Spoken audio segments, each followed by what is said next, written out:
Nigeria is a failing state, and if we don't act now, the worst will happen.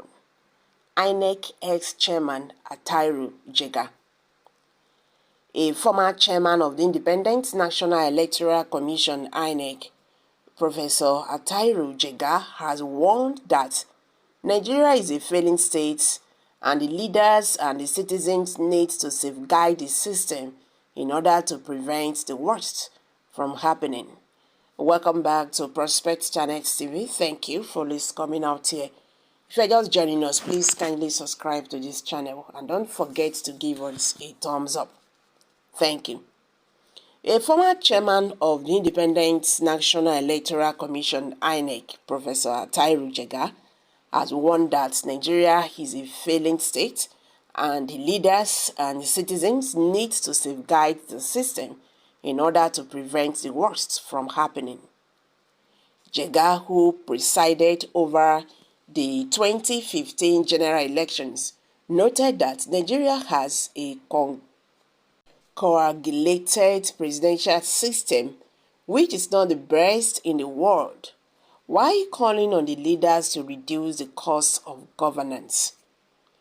He spoke on Saturday while delivering the convocation lecture at the Bauchi State University on the theme Safeguarding Nigerians' Future, Prioritizing Citizens' Welfare and Security Amidst Challenges. He stated, our leaders in leadership positions between now and 2027, we need to put our hands together and have a rational, evidence-based process of restructuring the country, the federation, and to my mind, the major thing we need to do is to devolve power and resources from the federal to the state and local government. Even if all we do is to go back to the way power was distributed in the 1963 Constitution, we should do that. But I think we should even go beyond that because we need to reduce the power of the federal government. In fact, that power of the federal government in which whosoever is elected president controls virtually all the resources beheads the reality. There is fear that if more resources go to the state and local governments, given what we see in Nigeria now, many people are afraid that it cannot solve the problems. But my own thinking is that the more power and resources in the states and local governments, the less attractive the federal becomes. Then, the more people will concentrate in terms of bringing appropriate reforms and developments. It is very important we truly address these issues. Jega lamented that the high cost of governance must be addressed to safeguard Nigerians' future, adding that there was an urgent need to reduce power concentration at the federal level.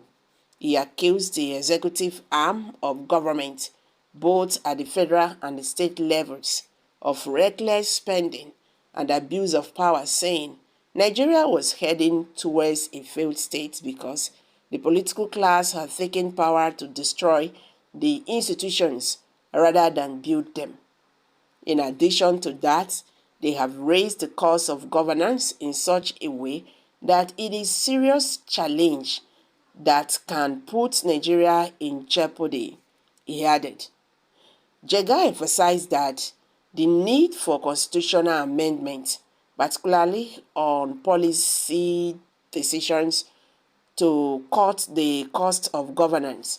He added, I am saying this because it appears there is a new movement of some elites pushing for the return of the parliamentary system. I think it is a terrible thing to happen. You started with parliamentary system and you moved to presidential. You are not doing it well. And you think the solution is to go back to parliamentary system. Jega explained that until the culture that caused vacancy in governance was properly addressed, going back to parliamentary system would be disastrous and not solve the problem. On the issue of parliamentary system of government, Jega said the problem is we have a presidential system and it is a coagulated presidential system, one that is not taking the best practice of other presidential system in the world, and it is important we pay attention to this. I don't believe Nigeria is a failed state, but we must realize that Nigeria is a failing state, and if we put it in jeopardy and don't safeguard it, then the worst can happen. Jega further suggests that political leaders must find ways of reducing over-dependence on revenue from oil through increased agricultural productive focus on agro-allied industries and creation of opportunities for the teeming unemployed youth population. Okay, guys, you've all heard it now. Well done, sir. The correct INEC chairman will come out in the next 8 years to say the same. The current INEC chairman will come out in the next 8 years to say the same, hoping and thinking that many Nigeria are suffering from a major of history. Nigeria is gone and is for good of all of us, because Nigeria is not a country but a company of British and money making, marching to China and USA, living hold we the people of the country and not gaining anything from it. So Nigeria need to come to an end. Okay, guys, these are reactions from Nigerians. What's your take on this? Please kindly share this video. Let it go viral. Let's hear from you. Thank you.